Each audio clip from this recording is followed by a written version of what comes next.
Coming at you live from DNHQ in beautiful South Pasadena, California. This is the Blue Baseballs Podcast.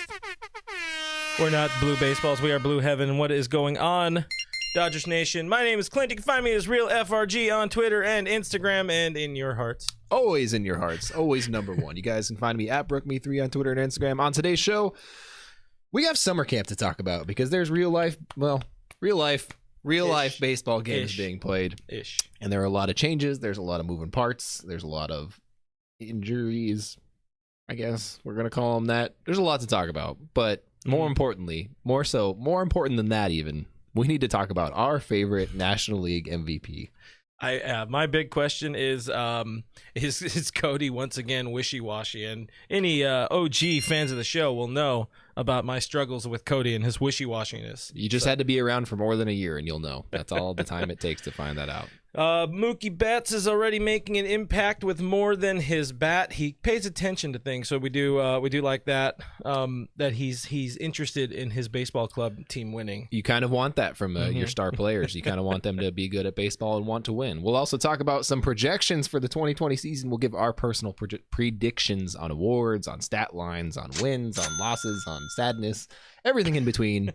You can find it here, so be prepared for that section. So I made sure that we wouldn't forget. We're supposed to wish Raymond a happy birthday. Happy birthday to you. That's the best I got, Ray. I don't have much. Happy birthday, Ray. I don't know how old you are, but you are an age. And it's everybody's birthday this year. Yeah. Dumbass. Exclusive. And happy birthday to Cody Bellinger. He turns 25, which I don't know how much that is in baked years, but thank you. He said, I've been around as long as a quarter. That's what he said. Exactly. Before we do get into all the show and all the stuff and all the things, we got to remind you this is a podcast. So even if you're watching us live, we would appreciate it if you listen to us for some reason again on your podcast side of things. We are on Pandora, on iTunes, Spotify, iHeartRadio, all the spots that you can find podcasty things. We're there. We live there. We're also on YouTube, youtube.com/DodgersNationTV. Again, we are really, really close. We are frighteningly close to hitting a milestone that we need to hit. We're terrified. We don't know what to do after that. When you set a milestone and you hit the milestone, then you got to set another milestone. That's how milestones work. I don't really know exactly where the name Milestone came from, but I'm assuming that's how they work. Milestone. So he was a jazz artist. Comments. Yeah. Rhino. Rhino's being negative. Maybe negative. I don't know. Maybe realistic. But on YouTube, Rhino says, I'm calling it now. Kershaw or Mookie gets the COVID the night before the World Series. Man, I didn't read the whole thing, but that got a lot more hostile. Got real wild there, Rhino. I feel like you need to sit down for a second, relax, take a deep breath. It's going to be all right. Everybody chug a beer. Yeah. We're not going to go that direction that early. I mean, it's too early to be negative. I can't start off the show negative. I just find my way there eventually. I always find my way there. Don't worry. Catch me at the end. We'll have a conversation. Catch me outside. Yeah. How about that? Norma wants to have a wine or a beer party. I'm down. I don't know the context, but I'm down. I do that all the time. On Twitch, Swag Daddy McGee, one of our favorites, says, we're being a little bit more negative in the comments than usual. Must be close to real baseball. That's astute observation. Solid. That's how you know. Randy Shipley over on Facebook says, interrupting an interview with Rich Hill just for you. Better be good. From Oregon. Randy, I can't say that I would watch us over Rich Hill personally, but I'm also on this show. So. I guess we need to grunt. And we need to curse more. I can do both. Hell yeah. Mm-hmm. And be old. Well, at least in like body parts. In body, I am old, yeah. Sports from Coast to Coast visited our Dodgers Nation store, DodgersNation.com/shop, and bought a Major League Cheaters shirt. Is it required? I think that is a requirement when the Dodgers play the Astros in the second week of baseball. Yep. Major League Cheaters. Just going to wear it at home, I guess? Sure. Or you can... That could be your cutout picture. For your cutout. We'll get into the cutout. That's foreshadowing. Foreshadowing a bit. Mello says today we would have watched Cody win the home run derby. We would be watching the home run derby, yes. I don't know if Cody You see, he looks like he's trying to be in the home run derby right now. So maybe you're right. He's a little bit off. Some of our regulars in here. We got Hatfield in the stream. What's going on, Brian? Good to see you, buddy. We got Leslie. How's it going? It is going splendid, I would say. The air conditioner's not working in the office though, so that's a bit of a dick move by the office. So yeah, it's not great. Can't work under this. What the hell, Gary? Pay the bill. Sweaty in here. That's why he's not on the show anymore. Fix the damn AC. And our friend Santiago's in the stream. So guys, let's get into it. There was a lot of stuff. Now that baseball is sort of back, spring training, summer camp, summer training, camp training, Camp Wallenpaupack, we are back and we are here and we're doing baseball stuff, and it's wonderful and it's magical, but also people get hurt, things happen, and apparently Kenley had the corona, like we all sort of were starting to surmise. It is hitting that point. Dave also slipped up. He slipped up big time, like 2 days before when he's like, yeah, Kenley's feeling better. And we were all in good like, spirits. Okay, way to go, Dave. You held it in as long as you could. The same day Kenley came back, Dave said that Pedro Baez was in good spirits, and then Baez showed up to camp today. So the bullpen's getting closer to complete, I guess. That's a thing. Yeah. I mean, the good news is Kenley only needs to throw an inning. Logically, you would think he only needs to really throw an inning. I mean, he has one pitch, so yeah. What, is he going to work on a changeup like everybody else? He's not Kirsch, man. He's not Ross with his this finger out. But we'll get more into that a little bit later. But thankfully or unthankfully, I mean, there are two ways to go about it. Kenley never considered opting out, which is a little weird because the whole story goes that his son, his very young son, less than 5 years old, I think, Caden, their son, him and Gianni, they was the first to exhibit like some symptoms of the COVID, had a mad fever. It turns out the entire family had the virus, which I hear is not ideal. No, not good from what I've been told. But yeah, thankfully they're all recovered. They all seem to be healthy and in good spirits. If that weren't the case, Kenley Fornia would not be happening at Dodger Stadium. It is interesting to me that he chose to when he said, I never thought about opting out, that was, you asked him that question. I did. Like, hey, did you ever think about maybe sitting this one out maybe? And he was like, no, man, that's it never popped up on my radar. I always wanted to play. I always wanted to be back. And we know Kenley's a competitor because at one point his heart was broken and he still wanted to play, despite the fact that he could die in Colorado at any point. And he was like, I can pitch in Colorado if we're in a playoff series. And it was like, I don't think you should, man. I think you should maybe hang out at home. So for his family to get it and for him to still be like, no, we recovered. It was kind of scary. It made us really nervous. We're still very cautious. But yeah, that was never not on my radar to play. So I was a little surprised by that. Yeah. I mean, the way he said it, I mean, I think he said it right, but also it was still weird. It's still not quite what you want to see. But he pretty much said he never considered opting out because he wants to be here for the fans. He wants to do this for the fans. I think after so many shortcomings as a team over these last 7 years and mainly in the last 4 years, including this year, you're gonna feel that you owe something to the fan base.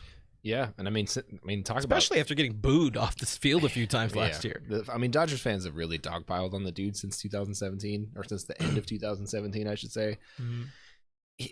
He really wants to make a name for himself again. He wants to battle back. He wants to pitch how he knows he can pitch. He wants to be as successful as he knows that he can be. So I understand the competitive side of him, wants to go out there and win a World Series and wants to dominate and wants to do it in a dominant fashion. I don't know. He's a gamer, man. He really just wants to play. Like he said, he's like, it's for the fans. It's for Dodgers fans. It's for my teammates. It's for me. That's why I want to go out there and play. You really kind of wonder too if, if he was feeling like he was last season, especially second half of last season. I would almost, I would wager that he would be less inclined to want to come out and play. But you wonder if, notably, he looked really good in spring training 1.0. He also went to driveline baseball in the offseason. You got to think he feels really good and he doesn't want to waste it. Yeah, I mean, who knows where his contract's going to go after this one's up, honestly. Who knows where he's going to end up? Who knows, what kind of market there will be for a one-pitch closer who doesn't throw that hard anymore. So who knows? He's looking to establish himself. He's looking to take advantage of any positives that he has right now. So for him to be out there, for him to, want to go out and pitch is a good thing. he did look great in the very limited outings that we saw him during spring. I remember last spring when you and I got to see him on the field and the practice fields before games started. The very first pitch, me and you both looked at each other and said, do you see how far his head's pulling off? Yeah. Like, he was trying to throw it as hard as he possibly could. And as a pitcher, if you've ever pitched in your life, you know that your head starts to move whenever you're trying to do that. So you could tell he was struggling with velocity. His control was terrible. He missed all of his spots. He was getting rocked by, I mean, let's call them what they are, minor league hitters. And it looked bad. But this time around, his command was much better. His delivery looked a lot easier. You never want your pitchers to look like they're having a difficult delivery. That's one of the tough parts. So, I mean, that's how I look. Everything I do looks difficult. Dominant stuff over here. So Dave said, before we get to the comments, we see a few good comments. I see our boy Erick V, producer Eric in the stream. Appreciate you, buddy. We'll get that. But Dave said four outings. So there's what? I think officially there's potentially eight interest god days or games left that he could play in. Because they're not playing on the Wednesday before opening day. No. The Dodgers have opening night on Thursday after the Yankees, and for some ungodly reason, Nationals, weirdest. I don't know. Yeah, that one makes no sense. I have no idea. But yeah, four games in 8 days. One, good for Kenley, and is it enough? So the thing is that he's different from everybody else. The answer is no. He's different from everybody else in the sense of everyone else started throwing in January. Late January. Kenley's been throwing since Game 5 of the NLDS. He has not stopped. He's literally not stopped throwing. He said it several times. Like, I didn't really take an off season this year. We saw it. Eric can attest to this. Kenley was at Dodger Stadium most of the offseason until Eric hopped on a plane to Curacao with him, and they went all Mac Daddy. I'm assuming that's what people do. They Mac Daddy out in Curacao. I don't know what they do, but it looked fun. Yeah, he was throwing. He was throwing a lot. On the field, I even saw him. They set up like a sim game on the mound there, and then he didn't look very good. But we'll see. He got some time to ease back in. He'll be all right. I'm not too worried about him. I mean, Kenley's pretty notorious for not pitching a lot in spring training. He didn't show up last year's spring training. Remember, he didn't show up for most of spring training. Granted, it definitely looked like he didn't show up for most of spring training, but and you really hope that. That also, it's not like 2018 where he's trying to ramp up and then he gets hurt and everything just goes to hell from there. So, mad ups, bless up to Kenley. Hopefully he stays healthy because this is a very important season for us, for him, for everybody. But more important is him, his health, his family, and I'm assuming at any point in time they can decide to opt out. So yeah, Eric also says he was grinding in Curacao, so he was still, even when he was out there on a sort of vacation, he wasn't really on vacation at all. Insider scoop from our boy Eric. But Eric, it feels fantastic to be Sportsnet LA famous, rubbing elbows with Hartung and Noma. Eric, they took my question and didn't put my voice on the air, man. What's the deal? He's got some beef with Alana now because Alana stole his Joc question. I've never had beef don't with get Alana. blocked. No, I don't want her to. He's gonna get blocked. She's so powerful. So I liked Rhino's question. I really wanted to get back to it. Who would be representing us in the Derby tonight? And I already have an answer to that because just above that I saw Joe Kelly. So Joe Kelly will be representing the Dodgers in the home run derby, but as a pitcher. Well, he always throws. Yeah, I was gonna say he always throws batting practice anyways.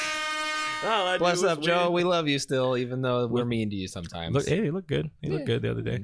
Man, Joe Kelly could talk all of a sudden. I don't know. Was that televised? Was that no? It wasn't. Man, that dude. It's around his media session. He talked a lot. He really talked about fingering the ball. Yeah, the right way. Anyway, beyond that, I also saw is AJ Pollock. What's the deal with him? Dave isn't going to tell us. There's now, like I said, there's 8 games left. AJ Pollock is not going to make the opening day roster. You said it yesterday. We're going to hear today that he opted out. I've been saying for 3 weeks now that I'm pretty sure he's going to opt out of the season. This is not a source. This is not anything that I've heard. This is not anybody that I've talked to. This is nothing. So don't take it as that. It does in my mind make sense that he would opt out. It does in a lot of people's minds make sense that he would opt out. I think logically you look at it and you're like, yeah, that's a situation where if I were in his shoes, I would probably opt out. Mm-hmm. I don't know what's going to happen. There's still nothing that's been said. But at this point, let's say he wants to come back now. He's pretty far behind. I mean, hitters are always behind pitchers in spring training. That's just a general kind of that's always going to happen. Hitters are always going to be a little bit behind because they don't get the same kind of reps. Pitchers can always throw to something. Batters don't always get the opportunity to hit off big league pitching, so it's different. So with that in mind, he coming off of the season that he had last year, he's got some work to put in. He's got some stuff to take care of. So if he does want to come back, you got to imagine he's not going to start the season on the opening day roster. He's going to start on some sort of injured list or something like that because he's behind for sure. But I mean, you do have the luxury of a 30-man roster for the first 2 weeks. Maybe you put him in there and he pinch hits a lot. I don't know. It seems weird. It seems weird to me that there's still nothing that's been said of him. So that to me is him making up his mind still. I don't know. That, or it could be like a Kenley thing. Maybe he's not within that. Maybe he ended up with like a positive test the days leading up to camp. That's possible too. We don't want to comment on health too much because we don't know anything because we obviously just work here in this non-air conditioned room. But too soon. Damn, too soon. Yeah, it's sweaty in here, boys. Aside from that, don't know why he's not there. Don't know if he'll be making a return. Don't know where he is. Hope the best for him though. I got the chance to meet AJ when he got the day he showed up at Dodger Stadium for his signing or whatever. Super nice guy, ridiculously nice dude. So only hope the best for him. Even though maybe he didn't play as well as Dodger fans had hoped down the stretch, that's okay. I think he's a great dude. And the playoffs didn't quite go his way, but no, they did not. But they didn't go any of our way. So what does it matter? He can eventually be a difference maker. Just because he struck out a whole bunch doesn't make him a mean boy or a bad boy. But you know who's a bad boy right now? Who's got some sick guns? Is your pal, Joc Pederson? Not you. Yeah, no. I wouldn't. Your gym closed down again. So. Joc Dingerson. Oh. Thank you. Nailed it. So you asked Joc. Saturday? The days blend, dude. About his gun show. I said, "You're swole." How? I mean, you saw if anybody who happened to see Joc Pederson's presser, and if not, we have it on our DodgerNation.com and YouTube.com/DodgerNationTV. Delayed. But when he walks up to the desk, he's sitting there. He's doing like the "I feel swole" stance, like he's got the stone cold walk. He's making sure the tries are popping. Oh wait, Eric knows. He's thirst trapping on there. Yeah. Trap game strong. Yeah, trap game strong. Rest in peace, Eric. The dude is he beefed up. Like not in like a he got bigger. His arms are huge. He but looks he looks more slimmer. yoked. Yeah. And it's probably the same muscle, but the biggest thing that he was talking about was going for the mobility. So he ended up linking up with for some reason Austin Barnes had like a trainer. I don't know. I hope it's Riverside kids are weird, man. Yeah, I hope it's not an IE trainer. Yeah, I don't know, man. Don't trust those Riverside trainers. And he has a secret ingredient to slimming down out there in Riverside. But no, Joc looks good. Shout out Riverside. He's already trying to steal bases, dude. Is this Joc stolen base 2020 season? Like, is he going for that? Obviously this is a platform season, so that's true. Joc Pederson's going to steal 60 bases in 60 games. Mark my words. My name is AJ Gonzalez. I mean, we have to change it up these days. But you remember when he was coming up through the farm system and they were like, this guy's going to be like a 40-40 dude. Yeah. They were like, he's going to be a monster. And then he stole some bases. He put up a 30-30 season in his debut year. Yeah. And then they were like, this is going to be what he does. And then he was like, no, I'm only going to hit home runs. And then he did that. And then he was like, I'm not going to hit any home runs and I'm not going to steal any bases. And we were like, okay. And then he was like, never mind, I'm going to hit home runs again. And that's what he did. So now he's both again. He goes both ways now? Yeah. Who knows how long that's going to last for? I mean, you can't steal bases when you're knocking dongs, though. That's true. He's hitting the hell out of the ball. So TBD on that one. That's a T-shirt idea. Can't steal bases when you're knocking dongs. So, the country the state just shut down again. So TBD on if he puts on those pounds again. But it feels like a Kent Murphy shirt. That's a Kent Murphy shirt. Can't hit dingers. But anyways, you get the idea. Eric notes that he doesn't have guns anymore thanks to COVID. He has pistols. Eric, don't make me come over there. I know where you work. We know where you work. But he notes also that's with no gym. So Respect, mad respect. We'll get your predictions a little bit later on what future Yankee Joc Pederson will hit this year. So damn, you're trying to make. I mean, I understand you make enemies on Twitter, but not here so much. Live show. You can't be held accountable for things you say when it's live. Jose Rod also. Jose Rod 05 on YouTube says it's the dad strength. You know, Poppy's getting a little bit heavier. Oh yeah, you curl. Blue's getting a little bit heavier too. You know, he's got baby in one arm, dog under the other. And then they're about to have another one, right? Yes. They didn't already have it? I don't think so. I don't really keep up on like families. Respect. It's just a lot of people, man. I don't know. We're all proud of you. There's already at least 40 on the roster. So a couple more things that have been fun. Some of our takeaways from summer camp at Dodger Stadium. The legend of Chico Vance. Legend, dude. Chico, I love that there's either the people who love and know everything about Chico or the people who are like, who is Chico? What is a Chico? There are people on Twitter that are so upset that this man is in the lineup. They are so unreasonably angry about it, and I love it. It makes me so happy. Long time Dodger ball boy, clubhouse guy. He's been borderline, viral famous in the past. You know, he's made a number of amazing stops as ball boy at Dodger Stadium, saving lives of many people down the foul lines. He's a bulky boy. Well, he's jacked. He's thicked up. Yeah. He's a jacked dude. So I've seen him at Dodger Stadium a few times where I've been like, that's the ball boy. That's a big dude. He has a cannon. Yeah. Did you? Oh my God. Did you read the story where it's Throwback Thursday, kids? Everybody, circle around. Chico stand video coming soon from an unknown source on our stream here, but I don't know. But did you see there was an old article where former Dodger for like 5 games, John Garland, I guess, was throwing with Chico in the outfield. White Sox legend.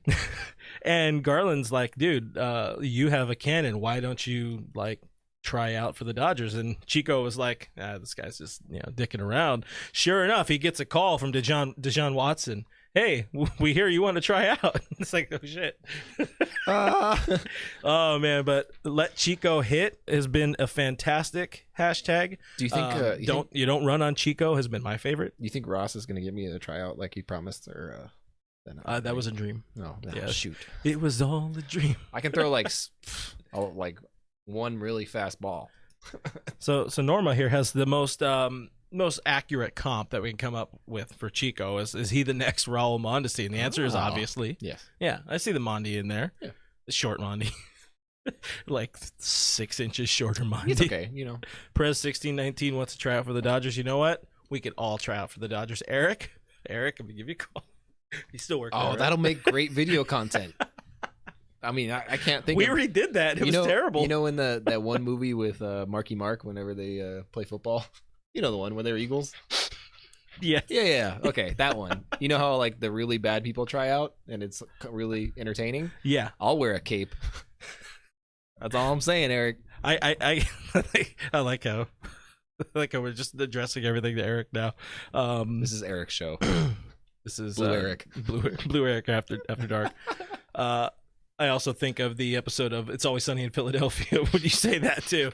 More gold. But Chico, legend forever in our hearts. Thank you for manning left field while everybody was broken or just not having showed up to baseball yet. Yep. The final thing, before we get into some of the big positives we like, I don't know if these are anything that's necessarily positive or negative, but they're definitely positives that we like out of camp. But today it dropped, sort of. I think it only went out to season ticket holders, but there is going to be, yes, the movie is Invincible, by the way. People helped you out there. Shrek 3. Shrek Forever After. Yeah. They are apparently offering cardboard like head cutouts at Dodger Stadium for this season.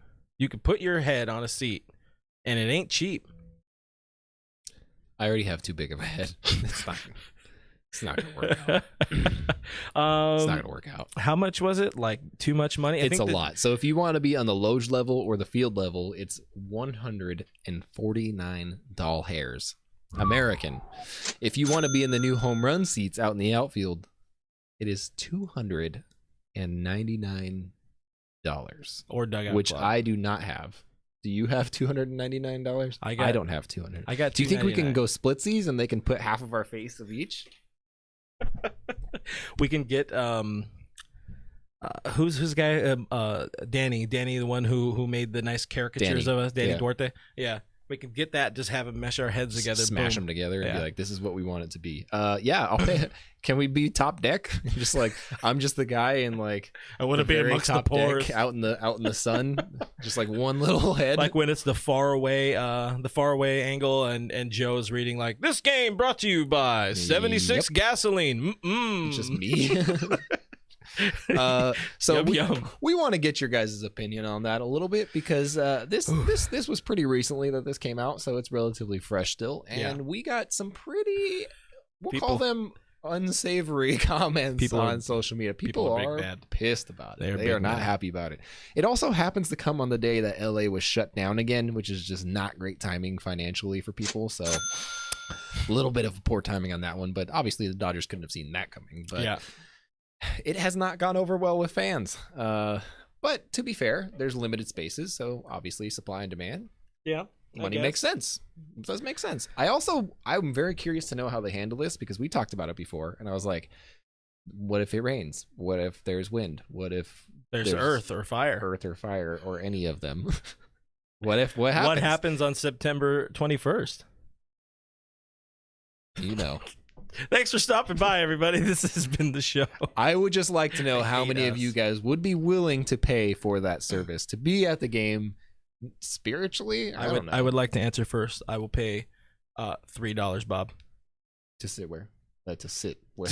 To have my cardboard cutout head at Dodger Stadium. You're probably not even going to see it. That's the thing. Like, what are the odds you actually see your own head? It's going to be, I want to be in one of the restrooms that still has a trough. They even have troughs left.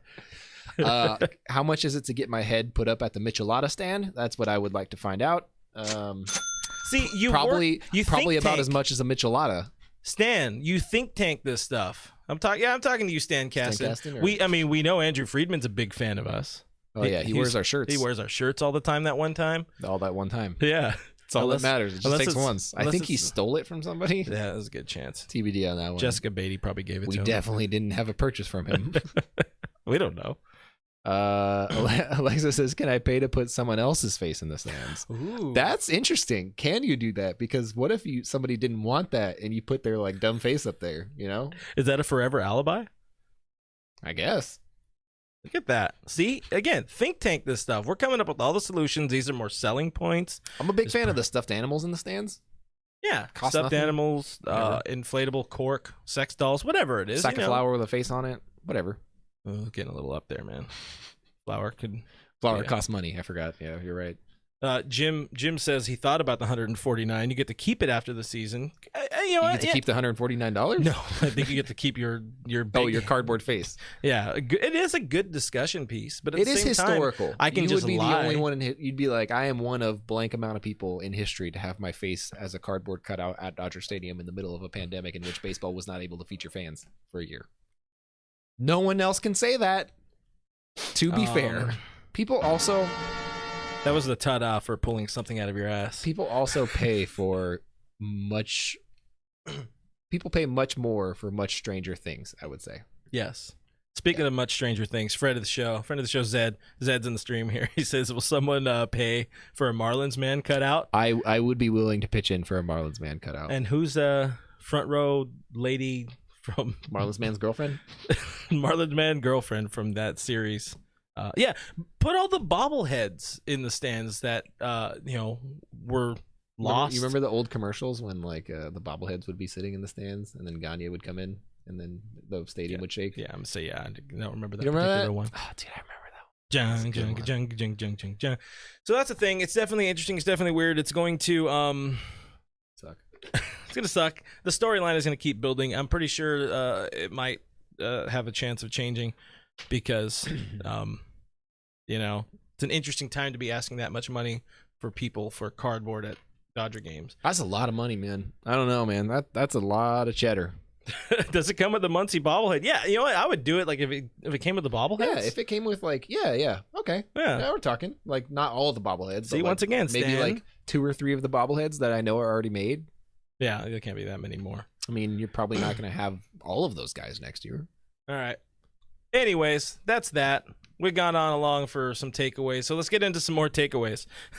Big positives. What have you liked probably the most from your Doyer players? Well, I will say, it's really hard for me to not get excited about Clayton Kershaw every single year that I see him pitch during spring training. It's without a doubt every single time I get excited when I see him pitch. I hear it just lets me down. I hear he's working on a changeup. I hear he's working. This is the first time I've seen him throw said changeup, though. It did not look as good as they said it did on the broadcast. I will say that it did not look that good. It was it's more like he buried a split finger. That's what it looked like. It sucks not having the velocity. I will say that it is really. Tim points out front row Amy. That's what we were talking about. There you go. Yeah, Thank front you, row Tim. Amy. Thanks, Tim. It sucks not having the velocity because obviously so much of his success hinges on how well where his velocity is sitting, because the mix of pitches that he throws, there needs to be a noticeable difference between his fastball and his off-speed pitches. That's just how he operates. It needs to be there. When it's not, you notice it and he gets rocked. Yeah. With that being said, he does look oh my gosh, dude, the curveball that he dropped into Eddie Rios yesterday, phenomenal. Like it made my left eye cross, just one of them, and the other one stayed straight. Rest in peace, left eye. Yeah. So in that aspect, we've seen him move away from his curveball a lot over the years in favor of that slider that he suddenly likes a lot. And it doesn't always work out. Well, it started working out less because of that lack of velo. Because if your fastball's sitting at 90, 91 at best, and the slider's still at 88, 89, there's no differential. They can still tap it enough. Good enough. So with that being said, very excited about Kershaw in the early going. I'm hoping he can really string together a good season in 2020 and get himself a World Series that he so desperately deserves. Are you sold on Joe Kelly yet? After one intra-squad outing, it doesn't mean very much pitching against the Dodgers, right? Like, because he automatically always does shuts well. down the Dodgers. Yeah. He in his press conference, they were like, "What was wrong with your body last year?" And he was like, "My body hurt." And they were like, "What about your body hurt?" And he's like, I just had pain in my body. Okay. Yeah. Like he didn't want to talk about it, and everyone was like, "Okay, I guess we're not talking about your injuries." 4 reporters asked. It just kept going. They just kept asking, Pick up what the was hand. it specifically? And he was like, "I don't want to talk about it." So, with that being said, I don't know what the deal was with him last year. I don't know what he was going through. He seems more relaxed. Just on a professional level, he just seems more relaxed. He feels like he's fitting in a lot better. So I'm hoping for a good season from him. Who knows? I mean, when you have a fastball that plays up close to the triple digits, there's always upside to you. That's easy. He said his biggest struggle was that he couldn't really throw his four-seamer last year, and he learned that's because he was basically throwing it with almost exclusively his middle finger. Right. So with video work and with that baseball that he broke the window with at home, he was able to figure out how to stay on top of the ball, stay through the ball with 2 fingers, and with that, I mean, he was a regular 100-mile 101 type of guy for Fast St. Louis for a little while, definitely for Boston. We saw it. Get that man in drive line. Get everybody in drive line. I don't know, man. I'm not sold on him yet. Give me a few more outings. Give me. I want him to appear against like the Diamondbacks when they come for one of the scrimmage games before the regular season. Yeah, I want to see him face somebody not the Dodgers on their chest. Yeah, that would be something. But he's gonna be a very important piece because obviously Baez showed up late. We don't know where Baez is at, how much he's been throwing wherever he was at. Blake Trinan hasn't looked exceptional at any point wearing Dodger blue yet. So that's a bit of a concern. He's got some work to do. They all got some work to do. Let's just be real about that. The entire bullpen has some work to do. Yeah, except Dustin May. There's nothing wrong with you. You're a perfect human. Ross looked very good on Sunday night. Ross has looked good on both of his. I think 2 of his starts were televised, or maybe one of them, but just the one. But he's looked good. Like I'm seeing a different intensity on his fastball. It looks like he's throwing it with a lot more conviction. Yeah, like he's getting his body into it. Yeah, I mean, you hear it. You could hear it on the stream yesterday. You could hear his I mean, obviously there's no sound in the stand, so it's a little bit different in years past. But you can really hear the whiz on his fastball when it's coming through. Like you can hear that sucker moving, and it does look. If you look back at somebody, I don't remember where it was, but somebody just showed his debut today on one of the social medias. And so I was kind of watching his delivery today versus yesterday. He definitely is throwing with a lot more of his body. He looks like he's using his mechanics a lot better. He looks like he's coming through the zone a lot better. He looks powerful, like powerful. This is why I need the radar gun. Yeah, they got the dude with the radar gun behind the plate. Just put it up on the screen for me. So I don't know how you guys do it. Please just help me find it. I just need to know how fast people are throwing, but he looks like he's hitting up there. Well, when he had his All-Star year, he was throwing regularly like 92, 93, maybe even 94. He was upwards of. So that's going to be huge for him. And now adding that sort of split change that we're going to get into a lot more very, very soon in our deeper takeaways segment, whatever the hell you want to call it. Deep takeaway. Oh, wait, hold on. Let's see if the button works. Deep takeaways. Thank you. That was cool. I have buttons. Magic. I never use them. I'm a streamer, Gamer God 88 over here. But Pro 1619. But he has that sort of split change that he's working on. That would be huge for him. He threw it to lefties and righties yesterday, but there is an addendum. Again, we're gonna get on that a little bit more later, but more positives before we really dig into our friend Ross. Eddie effing Rios, man. Dude. I don't know what they fed that kid growing up.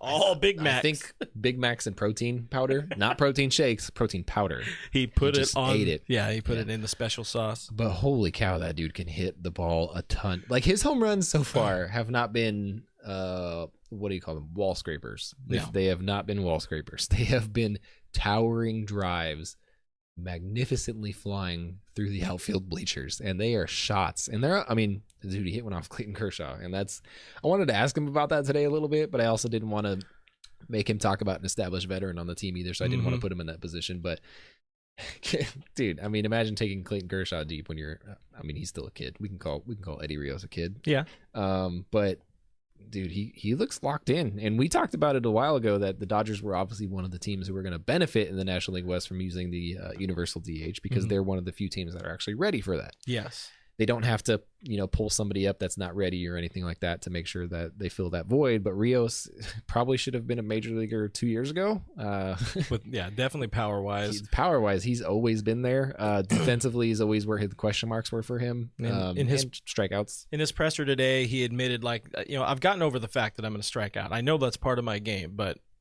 you think about what he was able to do in a short amount of time. He hit 277. He put up 4 home runs in 15 games or something like that. He's got a big bat. He carries a big bat. Mm-hmm. Yeah. Low-hanging bat. He can hit, man. And I am very excited to see what he can do with some more at-bats this year. Mm-hmm. Should he get more at-bats this year? I think he probably will. But Dave also mentioned that he sort of stopped short of saying that, looking at the end of regular spring training, original spring training 1.0, if you want to call it that, if you're nasty, that Rios might have been looking at that 26th spot on the roster a little bit more than Beatty. So, we'll see. I was surprised to hear Eddie say today that he prefers third base because it does not translate for me at all. Him on defense. Don't put him in the field. But he said he wants to play third base though, and he said that's where he puts his most work towards because that's where he wants to be long term. So I retort, good for him. If he wants to do that, let him do that. But I was a little I don't know about that one. Yeah, Justin Turner has no knees and he plays third base, so I guess it can be done if you need to. Bless up to those knees. Finally, good young arms that we don't know much about, or we haven't seen much of them in Major League Dodger Blue. But man, these kids are looking good. Finally, you have Carlos Santana's son. Dennis, he's up there. I think every Dodger pitcher has made. It might be because there's no other teams that are showing this much intra-squad coverage, but they're all making Pitching Ninja right now, which they're thrilled about. JoJo Gray is making that. Gonzalez, who looks pretty disgusting with that 98 coming out of the left side. Gratterall. I think we're really gonna love that kid. Dude, that kid that kid is pumping heat, man. I know you're personally in love with that kid. I love that guy, man. Kasowski. When I got a chance to ask Austin Barnes one question, I could have asked Austin Barnes any question in the world. I said, "Did you catch Gratterall yet?" Don't care about you, Austin Barnes. I need to know how Gratterall's doing. It was a bit of an oof, if you ask me, but Whatever, you know, I need to know. And he was like, "Yeah." That's why my hard. question made it onto the broadcast, Chief. That was a long time ago question. My Swole Patrol one made it on there, but Brother Gatorades didn't make it on there. It did not. Man. Racist. But I am very excited about Gratterall because that dude, man, talk about some heat that kid's pumping out. And he's still got time to fine tune some things. Keep in mind, he is still one of the top prospects in their farm system technically right now. So he is not technically like a big leaguer, but he's about to be. Don't be surprised if y'all see him taking some innings at the end of the games by the end of September. Yeah, that dude's nuts. Anyway. Wait, let's pull up another Eric. This is the Eric Hour. The Eric Power Hour. Eric is also proud that one of his videos of Bueller made the pitching ninja life-changing. We're proud of you, Eric. How do we get pitching ninja to do my pitching? Well, Gary didn't know how to turn on the slow-mo. Yeah. Oh, he also asked Eric, Gary, we killed him. No, he's very, very busy working on a lot of different sites. I don't know if you're aware, but there's a virus that severely strapped a lot of resources from companies from paying people like me and him and other people. So Gary's working more in building more sites. He just released one he's very proud of. Is it 4blackhealth.com? 4, not the number 4, but F-O-R. I know to spell. 4blackhealth.com. Check it out. It's run by a nice, very, very intelligent young woman. And it's cool, it's a passion project for him right now too, but there's a lot more stuff coming down the pipeline for old Mr. Gary Lee, and hopefully we get him back. Old Mr. Gary Lee. Well, he's also old. He had struggles last week because he forgot to take his pills, but you know how it goes. Not cuckoo pills, but other stuff. But Gary, hi. And low. Deeper takeaways. Hit the button. Oh wait. I gotta hit your button. There it is. Deeper takeaways. Thank you. Tight show here. So we're watching a lot of intra-squad games, and we're getting serious right now, by the way. We know the games don't mean anything, but the swings, the intensity, the everything means something to all of us deep down in our blackened souls. Cody Bellinger right now does not look all that great at the plate yet. I don't remember what he did in spring training 1.0. I don't remember how he was looking. That seems like 40 years ago. February and March seems like 40 years ago. I don't remember anything about yesterday, except for my voice being on the Sports SNLA broadcast. I'm sure. I was like, hey, that's me. Hey, I know him. But just watching him, and it just, he's not there, and it's blatantly obvious that he changed some things with his swing. So before we get into, there's video plugins, and I'm sure Eric's gonna be happy about all the stolen footage I have from the Dodgers and Sports SNLA. We got you, bud. Anyway, what is your immediate takeaway, or what is your takeaway now? Not immediate, we're days into it. Okay, so when I saw his very first at bat of a televised spring game, his first at bat, I said he did something different. Like immediately there was something wrong with him. The first thing I noticed was that his hips were open. And I was like, that's very strange for him because he doesn't do that. He's really good at staying closed on the ball. The second thing I noticed was that his hands were rocking a lot more than usual. He usually sits with his bat pretty flat up until the point of pitch. Way more quiet. Does not move a whole lot. He kind of gets set. It takes a little bit of his moving around to get set, but then he stays pretty still. But he's been rocking his hands, and usually that's a timing thing, and that works for hitters. I mean, it does. Gary Sheffield did it for a long time, and he's the most drastic form of it. And the timing, that timing mechanism works out for a lot of people. So not saying that that's a bad thing, but I did notice that there was a change. Then I noticed that he was behind on every fastball thrown to him, and not like a little bit smidgen behind. He's way behind, and that's why you see all those pop outs to left field or the left side of the infield, because he's way behind on those balls. So when I started seeing that, I was like, okay, something is missing from this formula in terms of hips and hands and eyes and feet moving and all these things that need to combine together to make a perfect swing. There's something missing from this formula right now that's not firing well. So he's behind. He definitely looks like he cannot catch up to any belt and above fastballs right now. You also pointed out that his swing looks long, which generally is a sign of a guy that's trying to hit the living hell out of a baseball. And if you're coming off an MVP season in which you hit a butt ton of home runs, it makes sense logically that you would come out swinging daddy hacks like that, especially during games that don't necessarily matter. Let's say that. And so it would make sense to me that he's trying to swing out of his shoes right now. And it looks like he's trying to swing out of his shoes right now. And this was the type of stuff that you and I were talking about before this past weekend. We were talking about it after the show last week because obviously they started showing more games and it's like something doesn't look right. That's why, eventually I did ask Dave about it today.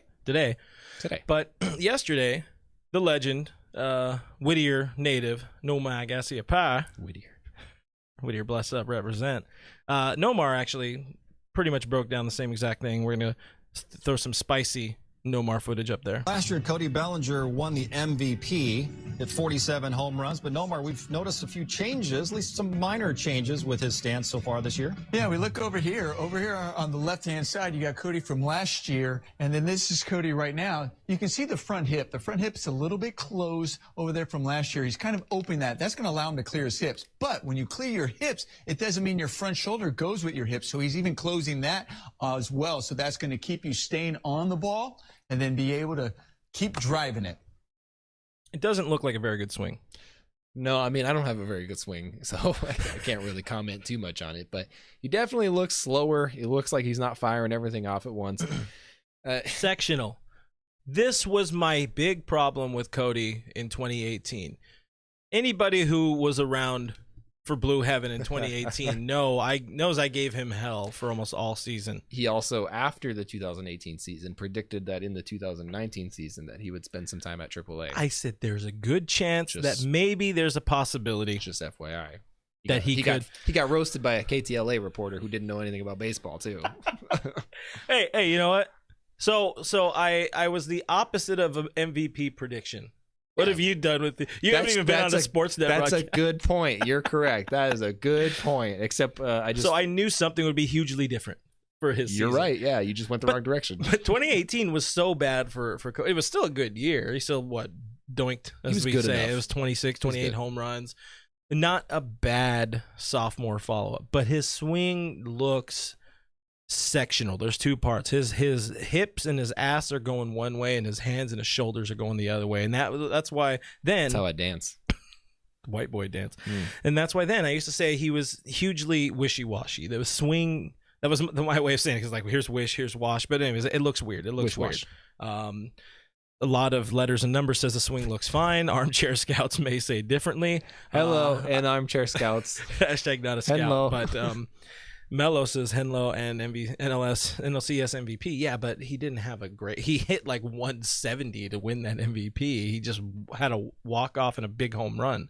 It's that was the David Eckstein, the cheapest MVP award in the playoffs. David Eckstein's a World Series MVP, and he won a truck he couldn't even get into. So you know what, YOLO, all right. But came with a step stool. So we talked to Dave today about it, and I made sure to leave my voice in there so people know that it is real and it is me. Please don't email me. But Dave, I asked him, like, what is going on with the swing? So here's Mr. David Roberts. Hey, happy Monday, Dave. Just kind of curious your thoughts on it. It looks like Cody's might not be having the best time at the plate so far. Swing looks a little long. Just wondering how you're feeling about it and maybe some things he's working on right now. Yeah. So, Cody over quarantine, was in Arizona working and thinking through some things. And there is certainly a swing change that, you put eyes on it, you see it's different than it was last year. So I think that for Cody, for us, it's just more of getting at-bats, live at-bats, because you can work in a cage and batting practice, but syncing up the new mechanics a little bit, takes time. So I still know that, he's in lockstep with the hitting guys, so we'll see how it goes, but I'm confident that he's going to work through it and it'll be fine. I'll ask the devil's advocate question. And why does a guy who just won an MVP tinker with his swing mechanics? That's a fair question. I think that, in talking to Cody, he had he won the MVP, but I think that for him, his words, he didn't have a good second half. And, as he finished the season, didn't feel comfortable and felt that he was open to a change, came up with a change, feels really comfortable where he's at mechanically. We haven't seen the results yet, and not that the results matter right now, but I think that it's an individual, it's a feel thing, and for me, as long as he has confidence in it, that he's conferring and talking through things with the hitting guys, I'm optimistic. One thing I love about Dave is he will never say what's exactly on his mind. Nope. When it's not the positive thing. So you got to love Dave for sticking up and always standing up for his players like that. But sure, armchair scout, whatever. I'm not a fan of the changes. I'm not a fan of this wishy-washy 2-part, 3-part swing. It doesn't look like 2019 Bellinger. And we saw in the comments here, somebody described him as Gail says described him as bored in the box. And it has a different vibe this year. And maybe that different vibe, flailing the bat around, maybe that's not a good timing mechanism for him, because his timing does not look on. Sometimes, guys. Less is more sometimes. I will say that despite the fact that he does not look great and he has not had I don't know if he has a hit, actually. It's come to think of it, at least a televised one. Despite the fact that he hasn't looked great, I will say that I don't really care right now at all. So if he starts off the year and sucks, yeah, I'm going to have a lot to say about it. I'm going to be like, what the hell? Why'd you change your swing? And I'm going to give somebody crap about it. I don't know, probably you. Yeah. Now, I don't care. Now's the time to tinker with things. If you got to tinker with things, if you feel like something's off, then, you respond to how your body's reacting. Only you can respond to those things. Whatever you got to do it. Just get it right. Figure it out. Be better. Be best. One thing, I will make a bold prediction here right now. Cody Bellinger in 2020 will not be sent to the minor leagues because there's no minor league baseball. Wow. Back to you in the studio. That's a bold prediction there, Cotton. Deeper, let's see how it plays out. Deeper take number 2 here. Kind of doesn't phrase well together when you put it together. We'll never know. It's going to take some time to know if and when the Dodgers won this Mookie Betts trade. And even they did. Probably. Even if he does not re-sign with the Dodgers after this season, if we win something or whatever, it's still going to take time to kind of, I guess if he opts out and we don't win a World Series, then we definitely lost a trade. But still, we don't quite know how that's going to play out. It's going to take some time years to see how that plays out. But so far, so good for Mookie. Even if the bat isn't quite showing it, it looks like he's kind of paying off as just a good teammate. Of course, early in original spring training, the players were kind of besides themselves with him coming out and kind of addressing the team, former teammates or current teammates, I guess you can say, Joe Kelly and David Price, saying like that was very out of the ordinary for him. He had sort of instituted the thing where if you made an error in practice, you had to pay up into a pool and all that. Cody's friend Mookie is coming here to make a difference on this team of already a very good, very, very good baseball club. But he wants to take this team to another level, wants to take it to that next step. And as I said, sort of showing off those MVP intangibles, we saw Mookie after a double off of Ross Stripling on Sunday, after Ross made it through the inning, he went up to Ross and told him something. Here is a bit of what I'm calling Mookie help, and with some help from John Hartung and gang. Mookie talking to Mr. Ross Stripling. Here's the pitch. There's the changeup again. And gets Cody Bellinger looking. Cody Bellinger striking out. And a good fifth inning for Ross Stripling. 2 strikeouts in a 1-2-3 frame. It is 2-1. He's a chat with Mookie Betts. We're heading to the 6th. Mookie Betts had a leadoff double against Ross Stripling, and when he was at second base, Nomar, he clearly saw something that Ross Stripling was doing, and so he just had a little chat with him, probably about tipping his pitches or what he was able to see from second. Yeah, usually right now he's probably talking about what he was able to see from second base, and if a runner on second base can see that, obviously gives an opportunity to relay that to the hitter, and there's a man on second. So he's just letting them know. I mean, all the little things you want to help each other out so they can make the adjustment prior to the season. So right away I was like, okay, clearly he either saw a tip or he was able to see the ball.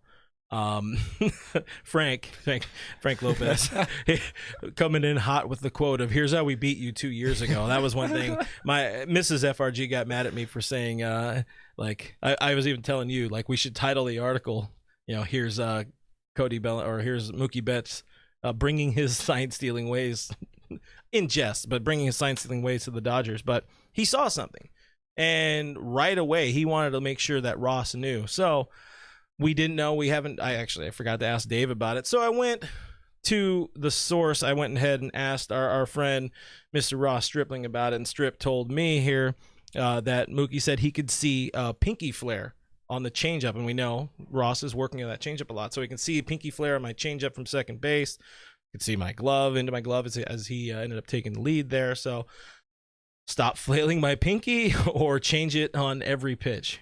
Make sure your hand is looking the same, because if you can see that ball, you can see the pinky while he's grabbing the ball, whatever it is. That would be a tip. Pro tip, literally from a professional. But I don't know. That's kind of cool to see, man. Like, I think that speaks to his character as a teammate. Like, number one, the fact that he is looking for stuff like that, first of all, is great. Like, he's looking for those things to recognize during the season. He's that smart of a player. He has that high of a baseball IQ. In a game that means nothing. In a game that means absolutely nothing. Second of all, to be able to come to a new team where you are the new guy.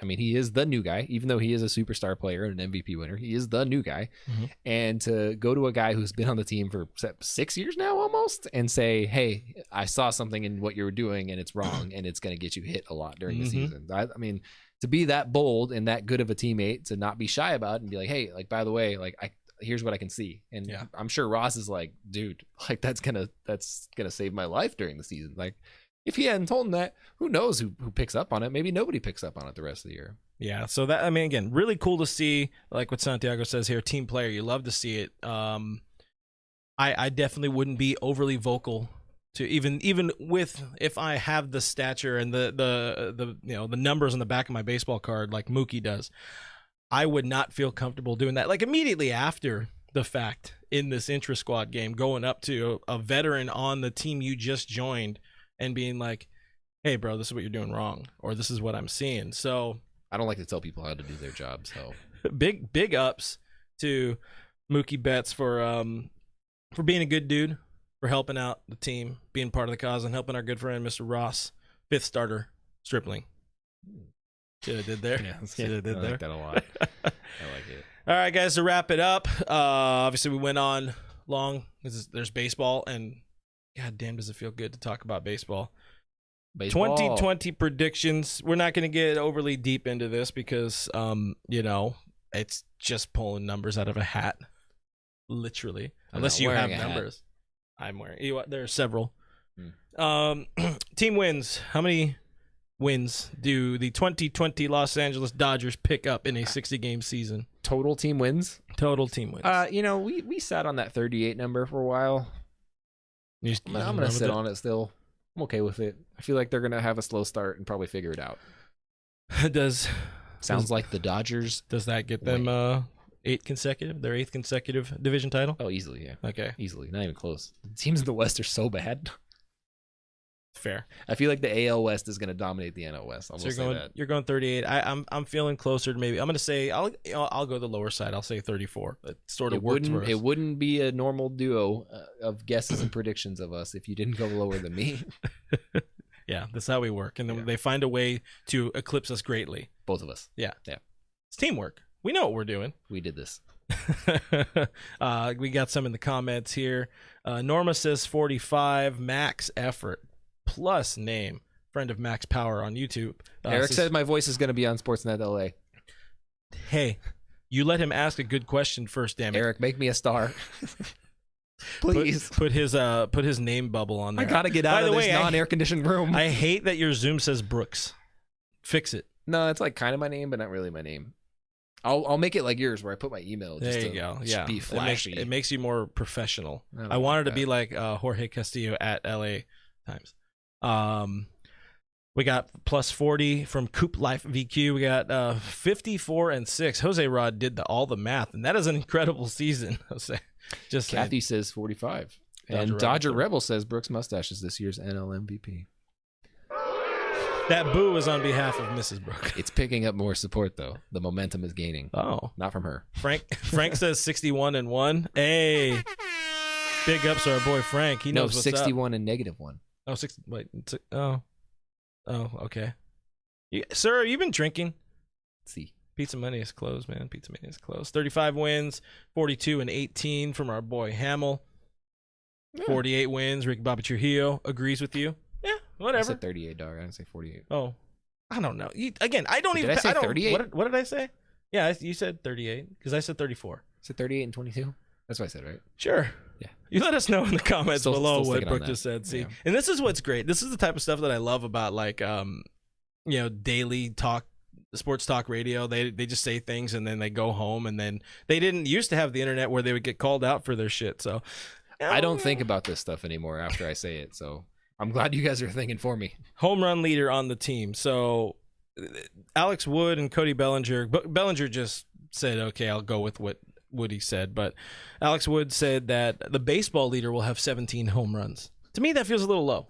No, Cody Bellinger said, All-Star Game's not this year?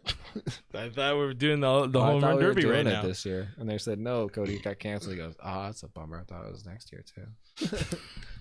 No, Cody. No. Oh, man. Love it. Friend of the show. Yeah, I mean, 17 in 60 games? 17 is a pretty high pace. Yeah, I don't know. That's a pretty high pace for 60 games. It depends on if they bring back that juiced ball like I asked Ross about. They might. Rob, I know we're not friends right now, Rob. But damn it, as the commissioner. I think the major league leader in home runs, okay, I'll say it this way. The major league leader in home runs will hit 20. Oh, I think. Okay. The Dodgers leader will hit 17. All right. That's fair. And it will not be Cody Bellinger. Gail says Joc is going to lead the team. She didn't give me a number, but she said Joc is going to lead the team. That's all we need to know. I don't know who's going to lead the team. Muncy. But Muncy. I don't know. I mean, Muncy's my dark horse pick on this one. He can't even finger right now. No, he can hit. He just can't grab a. That's right. He can't fielding. Yeah, he's okay. He's fine, guys. So you're going 20 lead. Wait, what was the Dodger number you said? 17 for Muncy to lead the team. Okay. Don't let me down. Well, since I usually go less than you, I guess I'll stick with it. I'm going to say 16. Let's just say 14, just so I can be wrong again. And somebody's going to have 24. Edwin Rios hits 60. 13 from Rios. 13 in 25 at bats. Yeah. Mookie leads team from Mello. We got Coop Live VQ saying 19 out of Muncy. 14 sports from coast to coast. 25 home runs. Norma, this is not the virtual season, even though the virtual Dodgers can't hit home runs for shit. But it is what it is. You know? Kevin gets ahead of us here on Facebook. Kevin says how many wins for Kirsch? He's saying 9 and 3. That's 9 at most. These starters are going to have 12 starts to win 9 games. Yeah. You got to have a no decision in there somewhere. It's pretty big. Yeah, he is the no decision guy. The Dodgers do love blowing leads for him. So absolutely. Wins leader. How many wins? Paces the Dodgers. I think Walker Buehler's locking down 8 dubs this year. Oh, he's gonna pace it out for us. All right, I'm gonna take. He's gonna go 8 and 1. I'm gonna take a dark horse candidate. 8 and 1. Going Ross Stripling 6 wins. He's gonna go 6 and 2 because it's just because you text him all the time. But and you're best friends with his best friend. Shout out Cooper. How you doing, bud?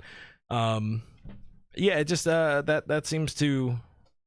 He's going to be sneaky out of that 5 spot if he gets the 5 spot, unless they move it around. But him going left, right makes sense in that 5. But he also might transition to the bullpen, where he also has a tendency to vulture wins. Not this year. Yeah, I know, but I'm just saying he might actually end up with the wins. He might end up with the wins because he has so many appearances. Ross Stripling 6 and 2. You guys can brook it. All right, who's your? I didn't say that.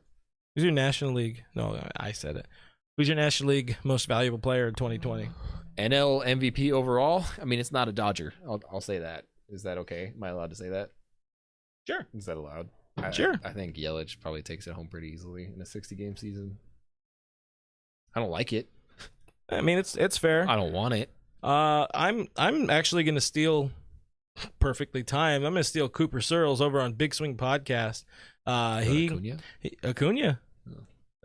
I didn't realize Acuna was a monster last year. When I looked at his stat line, I was like, whoa. Wasn't he like one short of 40-40, or did he hit 40-40? He was pretty close. Yeah. I think he was 39 stolen bases. Yeah. He pulled off the opposite Kemp season, Kemp 2011, or whatever his good season was.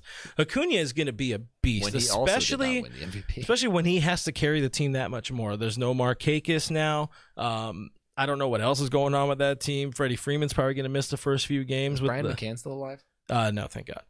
Well, I mean, he's alive, unfortunately, but he's not. Teams. Yeah, like, did you see Tim Anderson hit the home run in fake game and do the pimp bat flip? Yeah. I tweeted that somewhere. Brian McCann is just so triggered right now. You're disrespecting the game, boy. You know when what's that movie? Billy Madison when Chris Farley's driving the bus and he's like, that's him. Yeah, good. That's a good pull. I'll give you some points on that. Who is your National League Cy Young?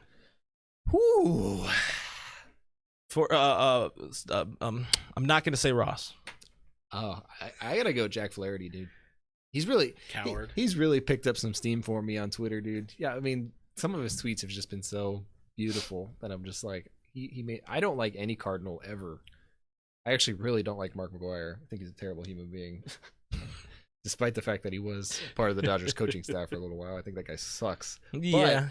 But I will say that he might be my favorite Cardinal ever. I thought you were going to go with Reddick. Or not Reddick. Paddock. Enemy number 2. Yeah, best Got friend. a lot of enemies in the league. A lot of people on your catch hands list. Yeah, a lot of people on my catch hands list. I don't think Paddock's necessarily on there. I'm going full-blown Reddick homer. Paddock. Clayton Edward Kershaw is going to win his 4th Cy Young. I think if somehow Kershaw wins his 4th Cy Young, I will. What do I do? Get a tattoo of my caricature on your ass. No. I will get some sort of tattoo to commemorate said Cy Young award. How about that? I'll have to think it up. Maybe we'll have Danny draw that one up too. It's gonna say on your arm, Clayton Kershaw got a Cy Young, and all I got was this terrible FRG tattoo on my ass. There you go. Yeah. If you're a graphic designer and you want to design a tattoo for me to commemorate Clayton Kershaw's 4th Cy Young in 2020, please DM it to me, and I will take it into consideration, and it might be on my body. Alexa says Russell Martin is my Cy Young. Hell yeah! We haven't even talked about Russell Martin tonight. I miss you. When are you coming home, bud? This is Dave Vassay. Why do you hate me? We're taking callers now. I love DB. We got to be friends with him now. I love DB. He's the best. What about Pedro Guerrero? All right, Pedro Guerrero and Cy Young right there, NL Cy Young.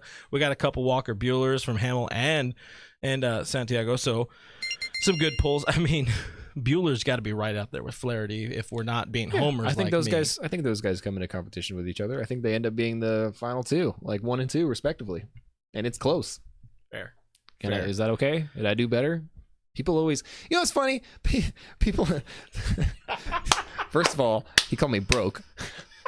Second of all, he said Brooke should go to Altuve's tattoo artist. That is solid. Yeah, good work on that one, Jose Rod.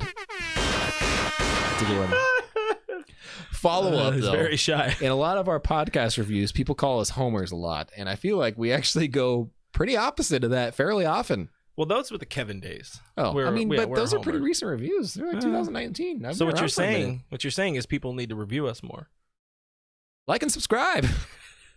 Rate and review the podcast. Rate and review Brooke's tattoo. Broke. I love that one. Gail says she'll get a tattoo with you if Kirsch gets that Cy Young. Me and Gail have been trying to get matching tattoos for like 2 years now, but they keep letting us down. I've been trying to buy her a beer back for the last one. Yeah, she bought us beer and we did not buy her back. We were supposed to this year, but then they said, nah, no more baseball.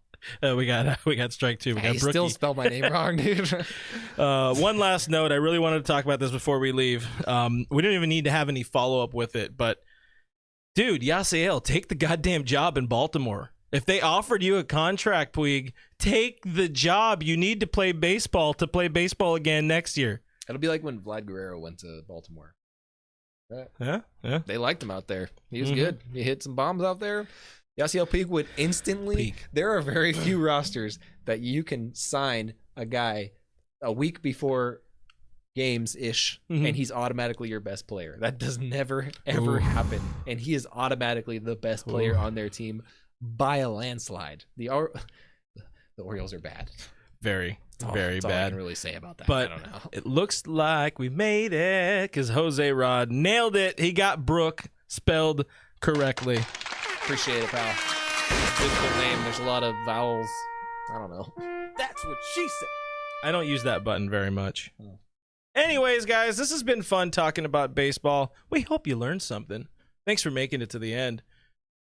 That's it. Weird sign off. That was it. That's actually all I think. Rich Eisen ends it with, "Hey, you made it to the end. Thanks for that." Yeah, with like the creepy. Weird, like throaty voice. Yeah. It's like, please stop talking to me, Rich. Anyways, find us on the internet. We are. Hey, I almost hit the face. We are on the internet, actually. You can find us there, DodgersNation.com. We are a podcast. Subscribe to that podcast. We are on iTunes, Spotify, iHeartRadio, Google Play, Pandora, and everywhere else podcasts live. We are also on YouTube, youtube.com/DodgersNationTV. Please subscribe. It'll mean oh so much to Broke. Oh, so much to Broke. We appreciate you guys. I am at BrokeMe3. This guy over here is at RealFRG. We are both on the Twitters and the Instagram, though I don't really like Instagram because I'm ugly. We are at Dodger Nation on Twitter, at Officials Dodger Nation on Instagram. Thank you guys for hanging out with us. Thank you guys so much for your questions. We thank you for your predictions. I hope the good ones are accurate, and we'll see you next week. Bye. I gotta stop.